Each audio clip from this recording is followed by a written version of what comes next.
안녕하세요, 뉴스반장입니다. 윤석열의 정치검찰이 군부독재 정권의 진압군처럼 전국을 장악하고 정부 요초를 모조리 뒤지고 있습니다. 문재인 정부를 조롱하는 명백하고 노골적인 선거 행위인데요. 이 작전은 윤석열이 우리 사회의 암적인 존재인 조선일보와 중앙일보 사주, 방상훈, 그리고 홍석현을 지난 9월 아련한 뒤 전격적으로 이루어지고 있는 겁니다. 기득권의 총공세에 개노릇을 자임하고 있는 거죠. 드러나지 않은 실제 상황은 시민들이 상상하는 것보다 훨씬 더 치밀하고 무섭게 전개되고 있습니다. 총선을 앞둔 모든 기득권 세력의 결집이자 총선이 대선의 바로미터이기 때문인데요. 여기에 뒷배는 삼성을 비롯한 친일, 친미 세력의 돈줄인 겁니다. 우리는 분명히 기억해야 합니다. 노무현은 BBK를 수사하지 않음으로써 정권을 이명박이라는 요기한테 헌납했고 급기야 죽음으로 내몰렸습니다.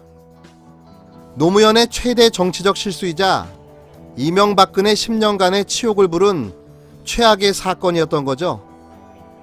그 기간에 사자방을 비롯해 최순실 국정농단과 세월호 진실은폐까지 국가는 회복이 불가능한 상태로 곤두박질 쳤고 파산에 직면한 국가를 시민들이 다시 일으켜 세운 게 지금의 촛불정부인 겁니다. 그런데 촛불정신이 구현되지도 못하고 계속해서 대혼란의 연속인데요. 이는 관성처럼 고무줄을 팽팽하게 당겼다가 놓으면 원래대로 돌아가듯 긴장감을 놓아버린 정부가 자초한 게 검찰의 정치 권력을 접수해버린 작금의 현실이 되어버렸습니다.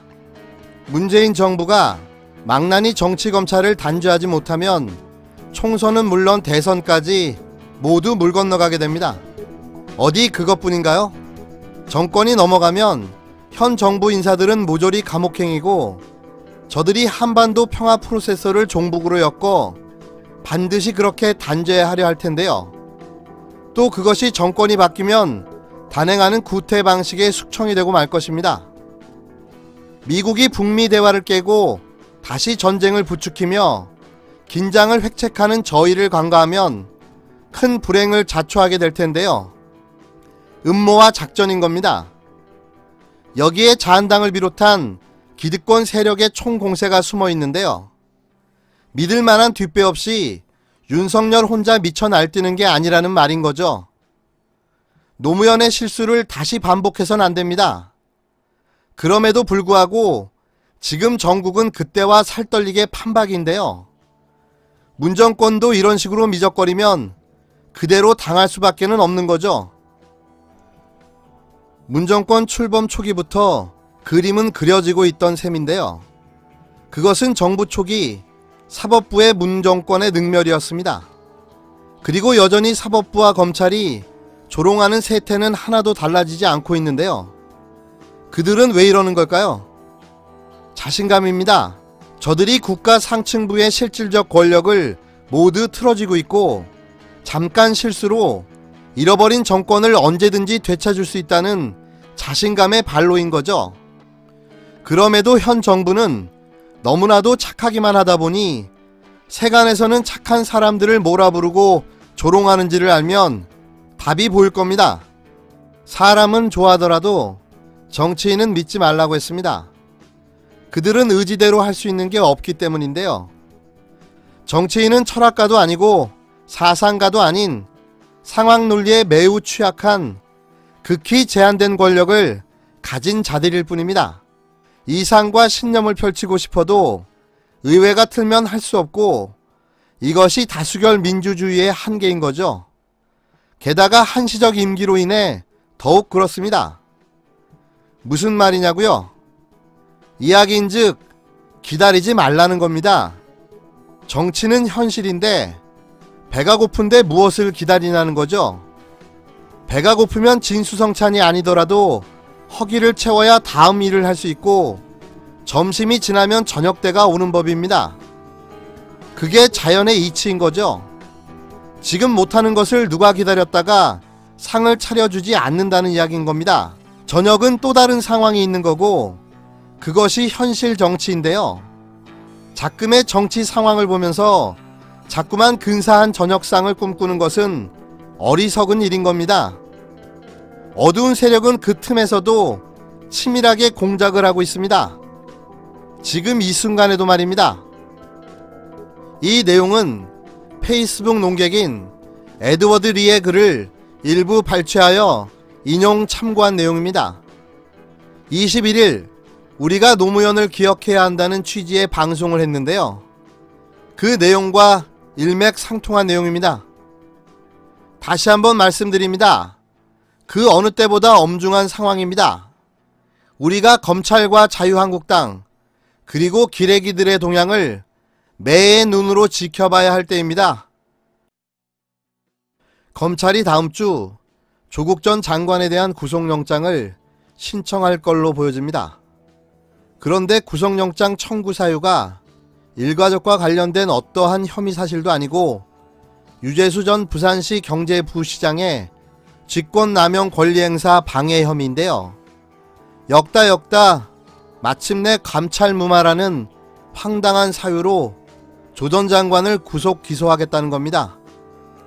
21일 검찰 등에 따르면 직권남용 권리행사 방해 혐의를 받고 있는 조 전 장관은 지난 16일과 18일 서울 동부지검 형사 6부에 출석해 피의자 신분으로 조사를 받았는데요. 현재 수사팀은 조 전 장관에 대한 신병 처리 여부를 두고 고심 중인 것으로 알려졌습니다. 수사팀 내에서는 조 전 장관에 대한 구속영장 청구가 불가피하다는 기류가 강한 것으로 전해졌는데요. 검찰은 감찰 중단의 최종 책임자인 조 전 장관이 유 전 부시장의 비위 내용을 파악하고도 당시 유 전 부시장의 소속 기관이던 금융위원회에 사표를 내도록 하는 선에서 마무리한 건 재량권 범위를 넘어선 직권남용이 아닌지 의심하고 있는 겁니다. 다만 임종석 전 비서실장 등 청와대 윗선까지 유 전 부시장의 감찰 관련 보고가 이루어졌는지 확인하지 못한 것으로 알려졌는데요. 만약 조 전 장관 구속에 성공할 경우 윗선 수사에 탄력을 받을 수 있다는 게 법조계의 대체적인 시각입니다. 특히 조 전 장관에 대한 구속 가능성은 최근 감찰 수사 기류를 살펴보면 높게 점쳐지고 있는데요. 서울중앙지검 공공수사 2부에서 진행 중인 하명수사, 선거 개입 의혹 수사가 확대되면서 당시 청와대 민정비서관으로 책임자였던 조 전 장관 역시 조사 대상이 될 가능성이 높기 때문입니다. 현재 세 갈래로 이어지고 있는 수사에서 검찰로서는 수사의 완벽을 기하기 위해 조 전 장관을 구속해야 할 필요성이 있다는 거죠. 판례를 봐도 직권남용 권리행사 방해 혐의를 규명하고 입증하는 건 애매합니다. 어떻게 보면 해석하기에 따라 전혀 달라질 수밖에 없는 혐의인데요. 쉽게 말해 코에 걸면 코걸이, 귀에 걸면 귀걸이인 거죠. 이 이상 야릇한 혐의는 정황만 가지고도 얼마든지 구속 기소할 수 있다는 장점을 가진 범죄 혐의인데요. 마침내 검찰이 조국 전 장관을 엮을 수 있는 혐의를 잡은 겁니다. 하지만 그렇게 만만하진 않을 겁니다. 검찰의 논리만큼이나 조국 전 장관의 논리도 만만치 않을 테니까 말입니다. 아무 대가와 이유도 없이 일면식도 없는 유재수 부시장의 감찰을 무마할 이유가 대체 뭐였을까요? 검찰에게 묻고 싶습니다. 뭐가 의혹이고 혐의인지 말입니다. 그 장모 최모씨 사건 300억 잔고증명 위조 30억 당자수표 부도 사건 이거 아십니까? 윤석열 지검장의 장모가 김모 신한저축은행 직원과 공모를 해서 이 잔고증명서를 위조를 했다는 것이 밝혀졌습니다. 그러면 제가 볼 때는 당연히 이거는 수사를 해야 된다고 생각합니다. 본인의 도덕성 문제에 대해서 문제가 발생됐으니 이 문제는 모르셨다면 그게 어떻게 제 도덕성의 문제입니까? 의원님? 예. 예? 자, 아니 제가 관련이 되어 있다는 뭐 증거가 있습니까? 아니 그럼 피해자가 고소를 하면 될 거 아니겠습니까? 어? 아니 아무리 국감장이지만 이거 너무하신 거 아닙니까?